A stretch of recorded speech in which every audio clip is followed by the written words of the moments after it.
नहीं सर। प्रिय विद्यार्थियों, अभी हम लोग साइंस का सेट देख रहे हैं सी टेट के लिए। सी टेट के लिए समझिए कि रामबाण है। जितना टेस्ट हो गया, बल्कि कुछ नहीं देखिए, टेस्ट का क्वेश्चन देखते जाइए और उसमें कंसेप्ट है और कंसेप्ट पर क्वेश्चन पूछता है, इसलिए क्वेश्चन छूटने का कोई चांस ही नहीं है। और अगर बढ़िया से टेस्ट देख लिया जाए तो सफलता की गारंटी हम देते हैं। धन्यवाद। फिर आगे बढ़ते हैं हम लोग। तो क्वेश्चन नंबर 1।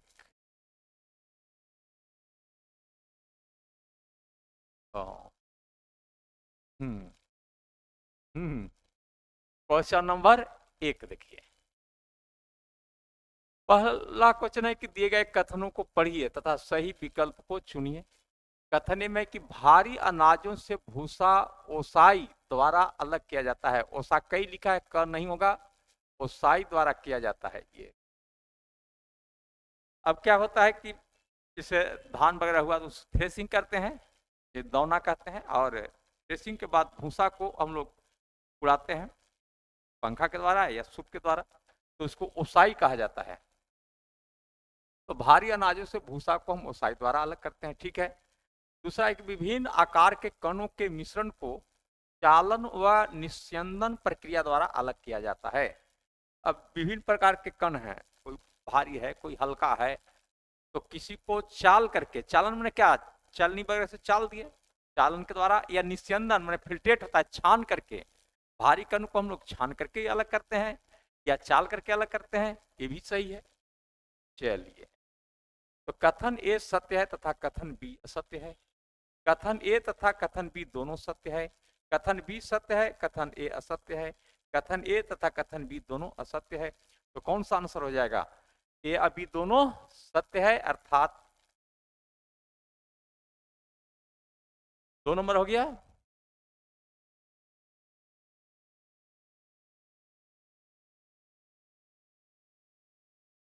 आंसर हो गया इसका कथन ए तथा कथन दो दोनों सत्य है।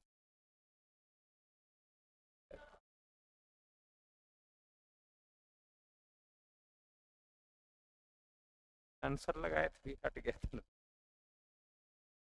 अच्छा, दूसरा नंबर क्वेश्चन देखिए। कंसेप्चुअल पढ़ेंगे, बिल्कुल याद रहेगा। देख लीजिए फिर दूसरा क्वेश्चन कि स्थिर अवस्था में द्रव केवल लंबवत दिशा में दबाव डालता है, सभी दिशाओं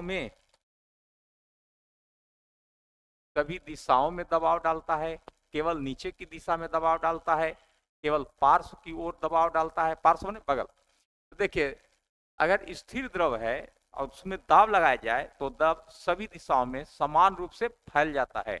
ये पास्कल का नियम है। इस नियम को कहा जाता है पास्कल का नियम। इसी नियम पर hydraulic lift, hydraulic press, hydraulic brake इत्यादि आधारित है। जहां हाइड्रोलिक लग गया वो पास्कल का सिद्धांत। अब पास्कल ने क्या बतलाया कि द्रव में जब हम दाब लगाएंगे तो वह दाब सभी दिशाओं में समान रूप से संचारित होगा, नहीं फैल जाएगा। आप आंसर बतलाएंगे अब कौन सा आंसर होगा। तो आंसर हो जाएगा 2, यानी सभी दिशाओं में दबाव डालता है। आंसर हो जाएगा 2। के लिए 2 क्वेश्चन। तीसरा देखिए।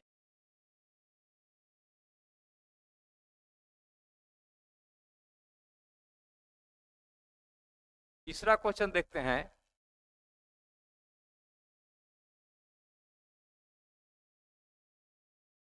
एक समतल दर्पण पर प्रतिबिंब बनने के संबंध में निम्नलिखित में से कौन से कथन सत्य हैं? समतल दर्पण, एक चीज जान लीजिए, समतल दर्पण कहते हैं जिसका परावर्तक सतह समतल हो और इसमें जो प्रतिबिंब बनता है वो काल्पनिक, सीधा, काल्पनिक को आभासी भी कहते हैं, काल्पनिक या आभासी कहिए, सीधा और वस्तु के बराबर। एक चीज जान लीजिए कि जितना बड़ा वस्तु उतने बड़ा प्रतिबिंब बनेगा समतल दर्पण में।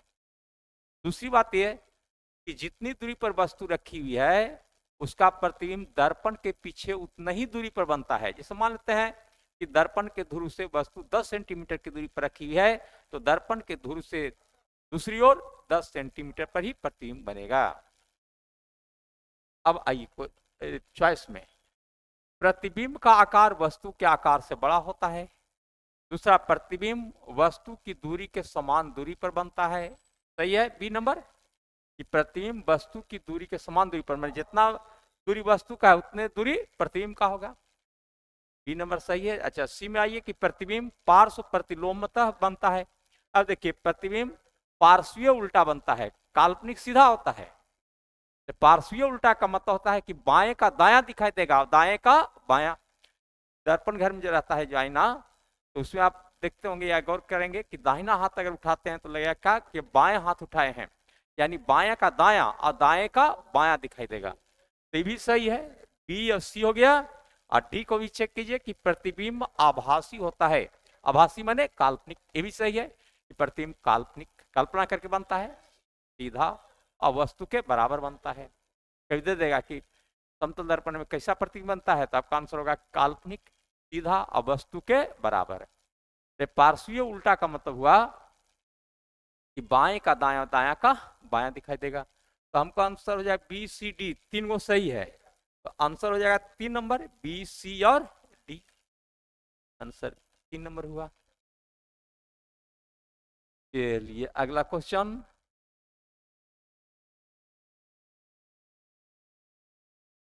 अगला क्वेश्चन कि निम्नलिखित सभी एक कोशिकीय हैं सिवाय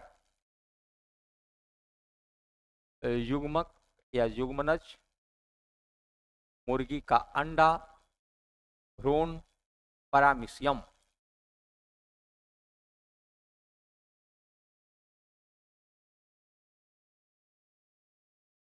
तो ये हो जाएगा आपको, चलिए यहाँ युग्मज या युग्मनज, जिसको जाइगोट आप कहते हैं, तो जाइगोट एक कोशिकीय होता है, इसी में फिर डिवीजन होता है तो बहुकोशिकीय बनेगा। और जिसको भ्रूण कहते हैं, पहले स्पर्म ओवम मिलेगा तो जाइगोट बनेगा, जाइगोट डिवाइड करेगा तो इम्ब्रियो बनेगा। तो जाइगोट तक एक कोशिकीय है। और उसके बाद देखिए, जाइगोट बनने के बाद इम्ब्रियो बनता है, वो बहुकोशिकीय हो जाता है। चलिए भैया, मुर्गी का अंडा, अंडा एक कोशिकीय होता है, ध्यान रखेंगे कि अंडा जितना है सब एक कोशिकीय है। और सबसे बड़ा अंडा होता है शुतुरमुर्ग का अंडा, या ऑस्ट्रिच एग बोलते हैं। अब पैरामीशियम तो एक कोशिकीय होता ही, प्रोटोजोआ है। पैरामीशियम, यूग्लिना, अमीबा, प्लाज्मोडियम, इस्मेनिया, हिप्नोसोमा, ये सब क्या है, प्रोटोजोआ हैं जो एक कोशिकीय होते हैं। तो अब आप बताइए कि आपका आंसर क्या होगा। तो भ्रूण होगा, भ्रूण को लिखा जाता है इंग्लिश में एम्ब्रियो, ए भ्रूण। आंसर 3 हो गया। अगला क्वेश्चन,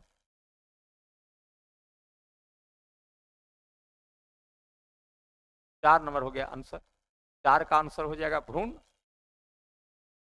5 नंबर,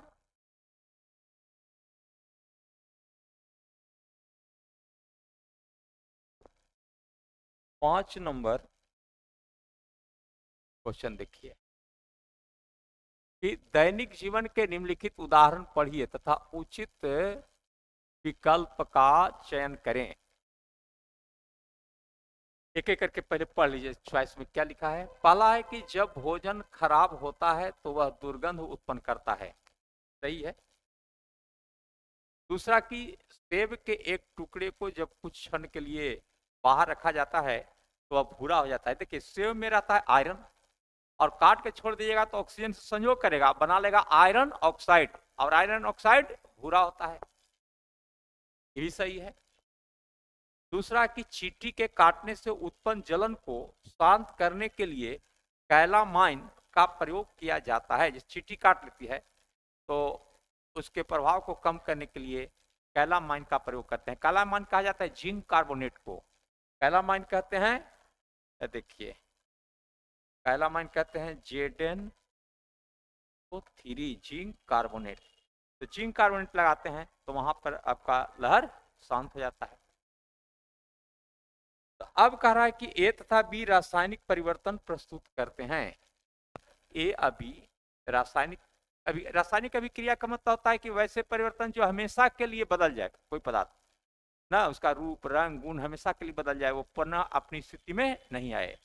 तब बताइए कि जब भोजन खराब हो जाएगा तो फिर अपनी स्थिति में नहीं आएगा।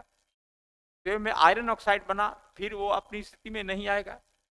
चींटी के काटने से जब हम जिंक कार्बोनेट का प्रयोग करेंगे तो फिर वो अपनी स्थिति में नहीं आएगा। तो इसका मतलब हो गया कि सभी रासायनिक परिवर्तन हैं। आंसर हो गया बी। चलिए अगला क्वेश्चन।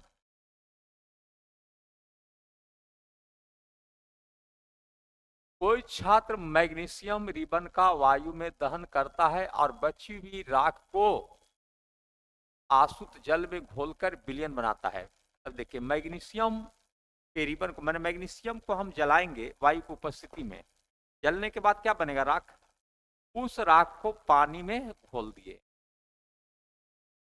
तब क्या, तो इस विलयन की एक बूंद क्रमशः पहले नीले लिटमस और फिर लाल लिटमस पर डालते हैं, तब क्या होगा। तो पहले तो ये समझ लीजिए कि मैग्नीशियम का जो ऑक्साइड हुआ, मैग्नीशियम को जलाएंगे ऑक्सीजन में तो मैग्नीशियम ऑक्साइड बनेगा, और उसका घोल बनाएंगे तो मैग्नीशियम हाइड्रोक्साइड बना। तो मैग्नीशियम हाइड्रोक्साइड क्षारीय होता है। एक चीज बता दें कि क्षार क्या करता है कि लाल लिटमस पत्र को नीला करता है, लेकिन नीला पर डालेंगे तो उसका कोई प्रभाव नहीं। नीला लिटमस पत्र पर अगर मैग्नीशियम हाइड्रोक्साइड को डालते हैं तो उससे कोई प्रभाव नहीं पड़ेगा, लेकिन लाल लिटमस पत्र को नीला कर देगा। तो अब आंसर देखिए, लिखा है कि नीला लिटमस नीला ही रहता है जबकि लाल लिटमस नीला हो जाता है। सही है, सही है। दूसरा कि नीला लिटमस रंगहीन हो जाता है जबकि लाल लिटमस लाल ही रहता है। गलत है। नीला लिटमस लाल हो जाता है जबकि लाल लिटमस लाल ही रहता है। गलत है। नीला लिटमस लाल हो जाता है जबकि लाल लिटमस नीला हो जाता है। ये गलत है। तो आंसर कौन सा हो जाएगा कि नीला लिटमस नीला रह जाएगा लेकिन लाल लिटमस नीला हो जाएगा, कारण कि क्षार लाल लिटमस को नीला करता है और अम्ल नीले लिटमस को लाल करता है। तो आंसर 1 नंबर। चलिए 6 क्वेश्चन हुआ, 7वां क्वेश्चन देखेंगे।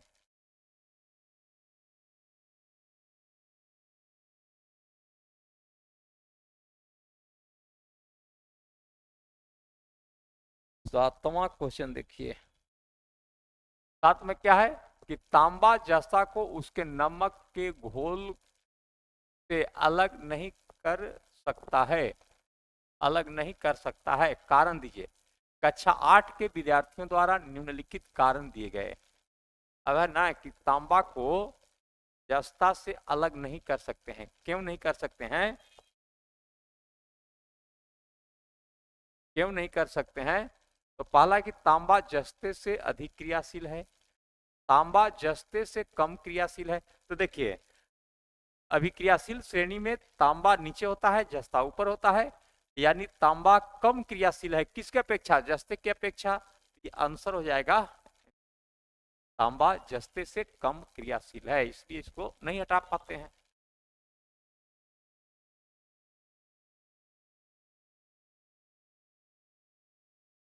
अगला क्वेश्चन 8 नंबर। 8 में देखिए। 8 में कि निम्नलिखित में से जीवाणुओं द्वारा फैलने वाले रोगों का समूह चुनिए। अब देखिए ऐसा रोग चुनना है जो जीवाणु द्वारा होता है। हम एक एक करके चेक करते हैं। देखिए पहले छोटी माता मैंने कि स्मॉल पॉक्स कहते हैं, वो विषाणु द्वारा होता है, वायरस द्वारा। इन्फ्लुएंजा वायरस द्वारा। पोलियो वायरस द्वारा, ये वायरस द्वारा हुआ। दूसरा तपेदिक, तपेदिक कहते हैं टीबी को, टीबी आपको जीवाणु द्वारा, गलत लिखा है, इसमें कुछ नहीं है। टीबी हो गया जीवाणु। ट्यूबरकुलोसिस टीबी को ही कहते हैं, ये ट्यूबरकुलोसिस। निमोनिया और मियाद यानी टाइफाइड, ये जीवाणु जनित रोग है। चलिए मलेरिया, मलेरिया प्रोटोजोआ द्वारा होता है। पोलियो वायरस द्वारा होता है। और मियादी बुखार जीवाणु द्वारा होता है। छोटी माता का मतलब स्मॉल पॉक्स विषाणु द्वारा कि वायरस द्वारा। तानिका शोथ ये विषाणु द्वारा। मेनिंजाइटिस को कहते हैं मस्तिष्क का शोधन, जीवाणु द्वारा भी होता है, विषाणु द्वारा होता है।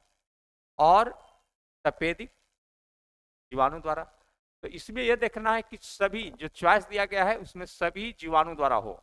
तो तपेदिक यानी टीबी, ट्यूबरकुलोसिस टीबी, निमोनिया और टाइफाइड, ये सभी जीवाणु द्वारा उत्पन्न रोग है, इसलिए आंसर इसका 2 नंबर।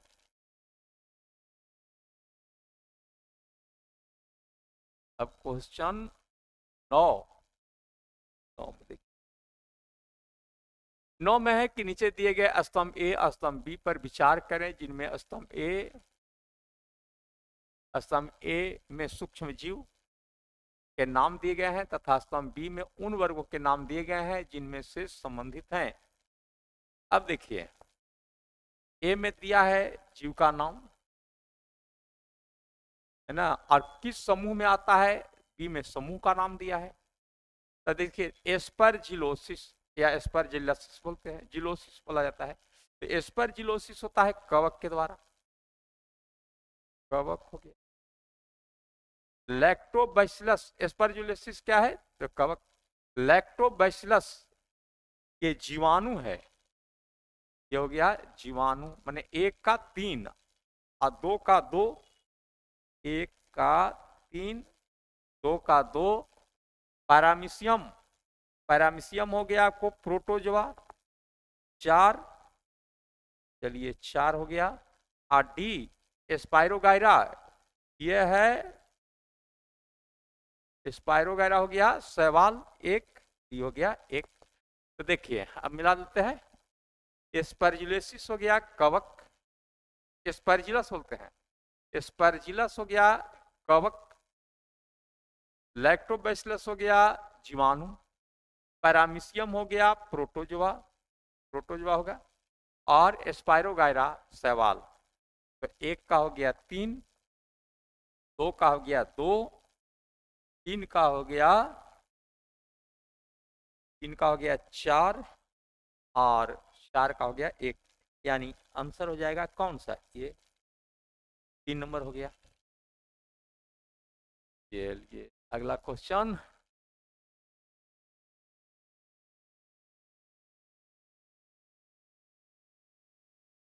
अगला क्वेश्चन देखिए, अगला क्वेश्चन है कि निम्नलिखित में से कौन सा कथन मानव परिसंचरण तंत्र में शिराओं के विषय में सत्य है। शिरा के बारे में देखिए, शिरा कहते हैं भेंस को। अब भेंस के लिए क्या सही है, ये देखिए। पहला है कि सभी शिराएं कार्बन डाइऑक्साइड बहुल रक्त को वहन करती है। देखिए, शिरा का काम है अशुद्ध रक्त को शरीर के विभिन्न भागों से हृदय तक पहुंचाना, लेकिन एक शिरा है जिसका नाम है फुफ्फुसीय शिरा, पल्मोनरी वेन, उसमें शुद्ध रक्त होता है। तो इसका मतलब कि सभी शिरा अशुद्ध रक्त नहीं ले जा रहा है, कुछ माने एक्सेप्शन है कि फुफ्फुसीय शिरा, पल्मोनरी वेन, इसमें शुद्ध रक्त होता है, इसलिए ये सही नहीं होगा। दूसरा है कि शिराओं की दीवार पतली होती है, ये सही है, शिरा की दीवार पतली होती है, लेकिन धमनी माने आर्टरी की दीवार मोटी होती है, तो ये सही है बी नंबर। शिराएं रक्त को विभिन्न अंगों से हृदय की ओर ले जाती है, ये भी सही है। शिरा का काम क्या है, कि शरीर के विभिन्न भागों से रक्त को हृदय में पहुंचाना। तो आंसर हो जाएगा आपको बी और सी। कहाँ है, बी और सी है 3 नंबर चॉइस, 3 नंबर हो गया। क्वेश्चन बहुत बढ़िया बढ़िया है, और उम्मीद करते हैं कि टेस्ट में जितने क्वेश्चन होंगे उनको रिवीजन करने के बाद एक भी क्वेश्चन नहीं छूटेगा। जब रिवीजन में आप लोग लगे रहे हैं, क्वेश्चन बनेगा ही।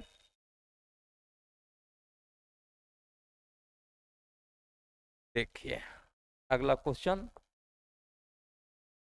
क्या है कि सेलुलोज बहुल खाद्य पदार्थ रुक्षांश मानव के संतुलित आहार के आवश्यक अवयव माने जाते हैं। निम्नलिखित में से कौन सा एक कथन सेलुलोज के बारे में सही है। अब देखना है, सेलुलोज क्या जानते हैं कि पौधे में कोशिका भित्ति सेलुलोज का बना होता है। साग सब्जी जो भी खाते हैं उससे सेलुलोज की प्राप्ति होती है। सेलुलोज में क्या रेशा है, तो रेशा भोजन के पाचन में सहायक होता है ना, भोजन के पचने में मदद करेगा, लेकिन हम लोग में सेलुलोज का पाचन नहीं होता, जान लें। सेलुलोज का पाचन हम लोग नहीं करते हैं। सेलुलोज का पाचन वो जानवर करता है जो घास खाता है ना। अब आइए चॉइस पर, चॉइस क्या है, चॉइस क्या है देखिए कि मानव में उपस्थित सेलुलोज पाचक जीवाणु सेलुलोज को रेशों में परिवर्तित करता है। मानव में सेलुलोज का क्या है कि पाचन होता ही नहीं है। दूसरा कि सेलुलोज आसानी से छोटे छोटे अवयवों में टूट जाता है, जो रुक्षांश के रूप में निष्कासित हो जाते हैं।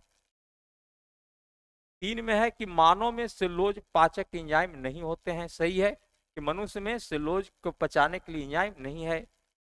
चौथा, सेलुलोज एक प्रकार का कार्बोहाइड्रेट है जो मानव रुधिर में अवशोषित होकर ऊर्जा प्रदान करता है। गलत है। तो कौन सा आंसर हो जाएगा कि मानव में सेलुलोज पाचक एंजाइम नहीं होता है। मानव में सेलुलोज पाचक माने सेलुलोज को पचाने वाला एंजाइम नहीं है। तो आंसर हो जाएगा आपको 3 नंबर। याद रखें कि मनुष्य में सेलुलोज का पाचन नहीं होता है, इसके लिए कोई पाचक एंजाइम नहीं है, इसलिए सेलुलोज का पाचन नहीं होगा। जानवरों में सेलुलोज का पाचन होता है, लेकिन वो जीवाणु के द्वारा होता है। ध्यान रखेंगे, कोई पाचक एंजाइम से नहीं होता है, बल्कि जीवाणु के द्वारा। ये जंतुओं में जो घास खाते हैं उनमें सेलुलोज का पाचन होगा। तो मानव में सेलुलोज पाचक एंजाइम नहीं है, ये सही आंसर है। और अगला देखते हैं क्वेश्चन 12 नंबर। देखिए 12 नंबर,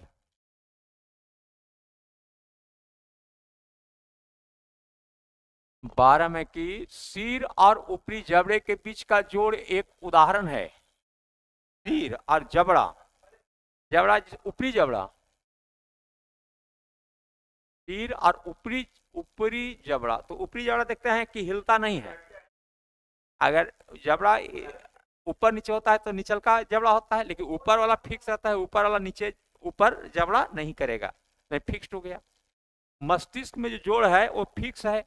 मस्तिष्क का जोड़, इससे 8 गो इसमें हड्डी जो होता है, क्रेनियम कहते हैं इसको, तो 8 जो जुटा हुआ रहता है उसमें मूव नहीं करता है, वो हड्डी फिक्स रहता है। तो ऐसे ज्वाइंट को कहा जाता है फिक्स्ड ज्वाइंट। मतलब ये क्या कि बद्ध संधि हिंदी में कहते हैं। ये हो जाएगा 4 नंबर। अब देखिए हिंग ज्वाइंट है, तो हिंग ज्वाइंट होता है एक ही डायरेक्शन में हड्डी ज्वाइंट घूमेगा, जिसे केहनी की हड्डी है, एक ही डायरेक्शन में मूव करेगा। ये हिंग ज्वाइंट हुआ। कंदुकखलिका संधि माने बॉल एंड सॉकेट ज्वाइंट, ये देखिए कंधे में रहता है या कुल्हे की हड्डी में, इसको आप सभी दिशाओं में घुमा सकते हैं।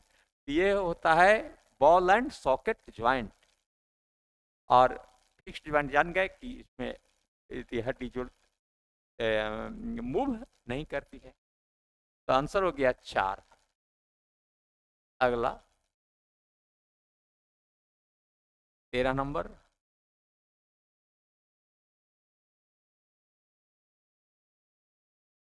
फिर हम देखिए सही कथन को पहचाने। हालांकि धरती में भंडारित ताजा जल विश्व की नदियों और झीलों में विद्यमान जल से कम है। ठीक है, धरती में भंडारित जल विश्व की नदियों और झीलों से कम है। दूसरा है कि जल की कमी ऐसी समस्या है जिसका सामना केवल ग्रामीण करते हैं। गलत है, सबको करना है। धरती में जो भंडारित जल है वो समुद्र से, विश्व की नदी से ना कम है। सही है। दूसरा कि जल की कमी केवल ग्रामीण नहीं झेलते हैं, सबको झेलना है, क्योंकि पीने वाला जल मात्र कितना है 1% ना, पीने वाला जल बहुत कम है। तो सबको परेशानी झेलनी पड़ती है, वो शहर में रहे चाहे देहात में रहे। तो बी नंबर गलत हो गया। सी में देखिए खेतों में सिंचाई के लिए नदियों का जल ही एकमात्र स्रोत है। ऐसा नहीं है, नदी है, नहर है, पंप से पंपिंग सेट है ना। तो ये भी तर्क संगत आंसर नहीं है। डी में जल का मूलभूत स्रोत वर्षा ही है। तो जल का लास्ट में जो स्रोत हो गया वो कह रहा है वर्षा ही है। तो अब बताइए इसमें कौन सा आंसर होगा।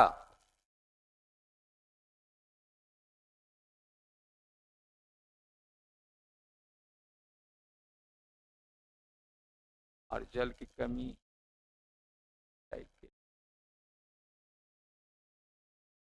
जल का और सिंचाई के लिए का जल, जल का मूलभूत स्रोत वर्षा है, ये हो गया। बोलिए इसमें आंसर कौन सा हो जाएगा? तो इसका आंसर हो जाएगा ये नंबर सही है। धरती भंडारित कमी है जिसका सामना केवल सिंचाई के लिए नदियों का जल ही एकमात्र स्रोत है। कट गया। फिर ये जल का मूलभूत स्रोत वर्षा ही नहीं, ये हो गया। और फिर सिंचाई के लिए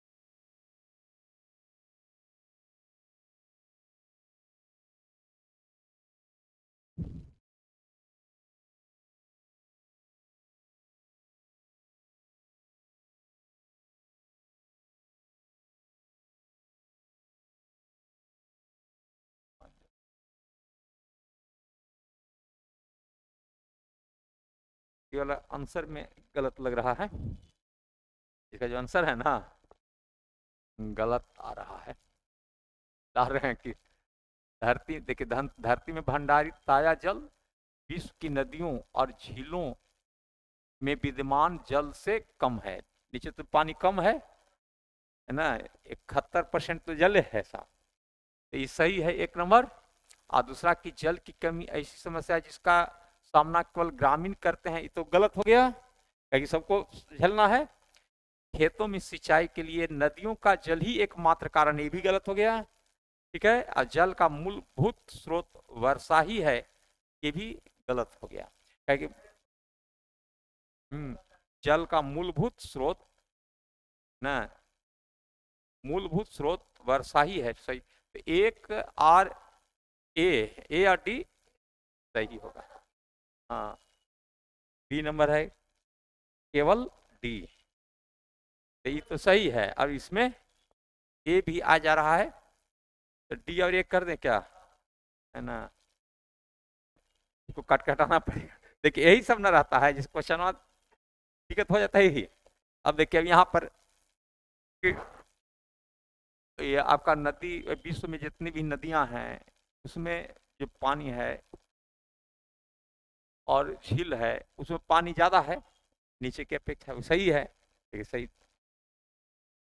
तो देखिए 13 नंबर में आपका हो जाएगा ए और डी, आंसर हो जाएगा दूसरा नंबर। यही दिक्कत हो जाता है, देखना जरूरी होता है। सूक्ष्म जीवों, अगला क्वेश्चन है कि सूक्ष्म जीवों और उनसे होने वाली विभिन्न रोगों के संदर्भ में निम्नलिखित कथनों पर विचार करें। चिकन पॉक्स और हेपेटाइटिस ए विषाणु द्वारा होते हैं, ठीक है। दूसरा है कि टाइफाइड और खसरा जीवाणु द्वारा होता है। खसरा मीजल्स जो है होता है विषाणु से, और टाइफाइड जीवाणु से। तो चलिए कट गई। अतिसार एवं मलेरिया प्रोटोजोआ द्वारा होता है, सही है। अब कह रहा है कि इनमें कौन सही है, तो देखिए सूक्ष्म जीवों और उनसे होने वाले विभिन्न रोगों के संदर्भ में निम्नलिखित कथनों पर विचार करें। चिकन पॉक्स और हेपेटाइटिस, ये हो गया इसका आंसर, क्या हो गया 2 नंबर। और तीसरा टाइफाइड और खसरा जीवाणु द्वारा, ये गलत हो गया 3 नंबर में। अतिसार एवं मलेरिया प्रोटोजोआ द्वारा होता है 3 नंबर। तो 1 और 3 यानी सी नंबर हो जाएगा, इसका आंसर हो जाएगा सी हो जाएगा, यानी ए और 1 और 3 सही है।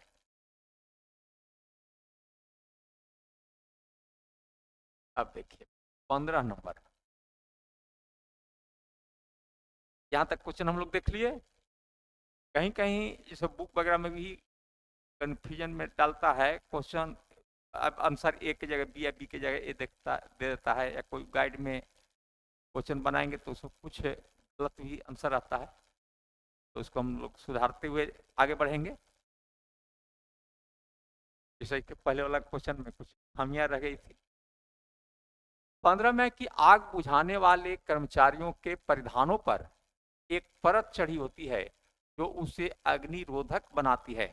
जो आग बुझाने वाले जो कर्मचारी हैं उनका वस्त्र स्पेशल होता है और आग उस पर नहीं पकड़े इसके लिए एक परत होता है। और कह रहा है कि वो परत किसका होता है, तो यह परत निम्नलिखित में से किसकी बनी होती है। लिखा है मेलामाइन, बैकेलाइट, पॉलिस्टर, टेफ्लॉन। तो आग बुझाने के लिए कर्मचारियों का परिधान में क्या, मेलामाइन,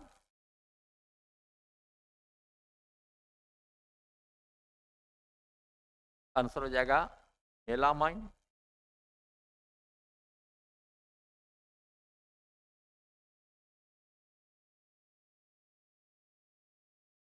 ये एक तरह का पदार्थ है मेलामाइन, और उसका अगर परत लगाते हैं तो ये अग्नि रोधी होता है, आग इसमें नहीं पकड़ पाएगा। आंसर हो गया ए। 16 में देखते हैं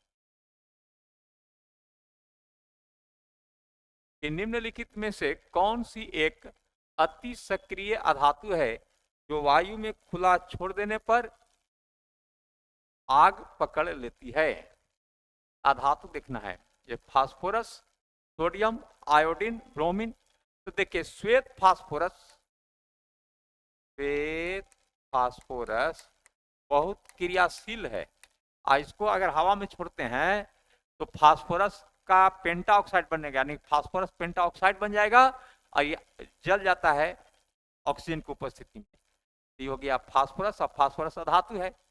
अब देखिए सोडियम बहुत क्रियाशील है, तो इसको किरासन तेल में डुबा के रखते हैं, क्योंकि जल में रखेगा तो जल से संजोग कर हाइड्रोक्साइड बना लेता है, इसलिए सोडियम को किरासन तेल में डुबा के रखा जाता है। जबकि श्वेत फास्फोरस को जल में आप जल में डुबा के रखते हैं और खुला अगर छोड़ देते हैं तो वह आग पकड़ लेगा। तो अगर पूछेगा ना कि श्वेत फास्फोरस को कहाँ रखा जाता है, तो जल में डुबा कर रखा जाता है, जल में डुबा कर रखा जाता है।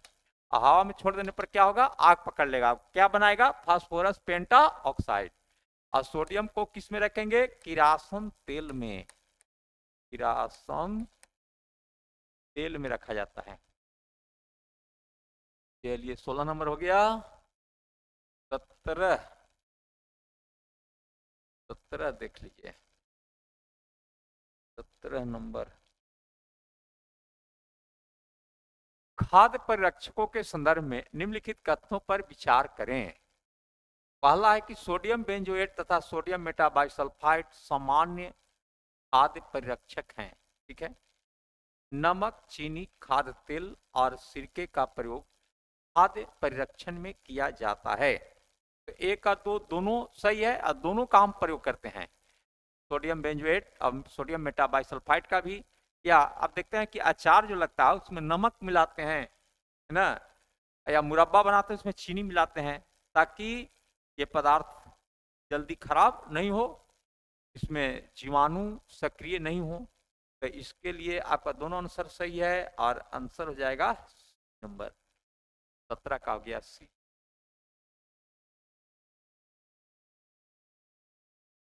अगला है कि कॉपर के बर्तनों को लंबे समय तक नम वायु में खुला छोड़ देने पर उन पर एक हल्का हरा पदार्थ जमा हो जाता है।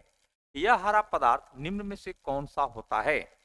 अगर तांबे के बर्तन को, कॉपर के बर्तन को हवा में छोड़ दें, नमी जहां रहे, तो नमी के चलते इसमें एक पदार्थ का निर्माण होता है, जिसके कारण ये हरा होता है। वो हरा होता है कॉपर हाइड्रोक्साइड और कॉपर कार्बोनेट के कारण, ये दोनों में रहता है, कॉपर हाइड्रोक्साइड और कॉपर कार्बोनेट, और दोनों मिला करके जो परत बनता है वो नीले हरे रंग का होता है।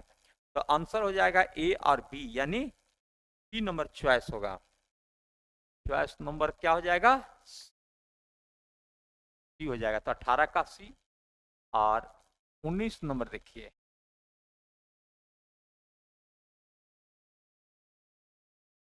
निम्नलिखित कथनों में कौन से कथन सही हैं। देखिए, केंचुए श्वसन कार्य त्वचा से करते हैं, सही है। फ्रेंड्स चॉइस पढ़ते जाएंगे और देखते भी जाएंगे।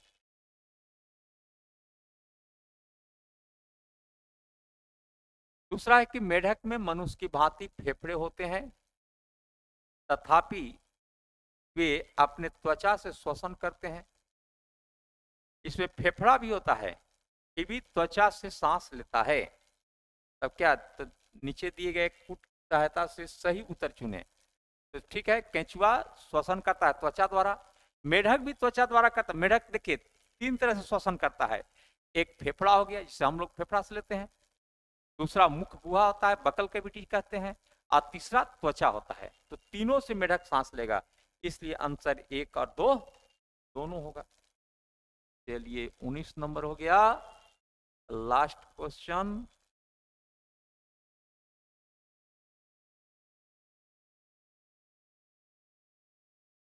लास्ट में है कि अवतल दर्पण के विभिन्न उपयोग के संदर्भ में निम्नलिखित कथनों पर विचार करें। एक में कि चिकित्सक द्वारा आंख, नाक, कान, गला का निरीक्षण करने के लिए अवतल दर्पण का उपयोग किया जाता है, सही है। अवतल दर्पण का उपयोग डॉक्टर द्वारा रोगी के नाक, कान, गला, दांत के चेक करने में किया जाता है, सही है। दूसरा, वाहन चालकों के पीछे देखने के लिए वाहनों के पार्श्व दर्पण के रूप में इसका प्रयोग किया जाता है, गलत है। पार्श्व माने कि साइड व्यू, साइड में लगाता है ड्राइवर एक दर्पण जो उत्तल दर्पण होता है, कॉन्वेक्स मिरर, प्रतिबिंब काल्पनिक, सीधा और छोटा बनता है।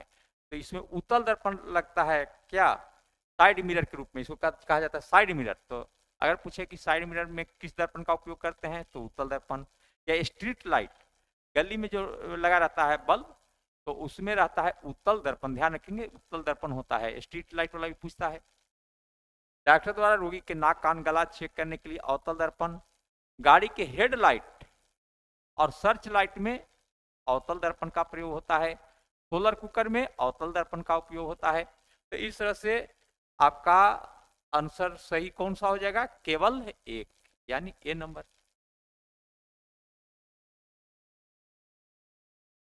इस तरह से 20 क्वेश्चन पूरा हो गया। फिर हम लोग लेके आएंगे नया क्वेश्चन अगले दिन। तो अब हम आगे अगला क्लास में क्वेश्चन देखेंगे। धन्यवाद।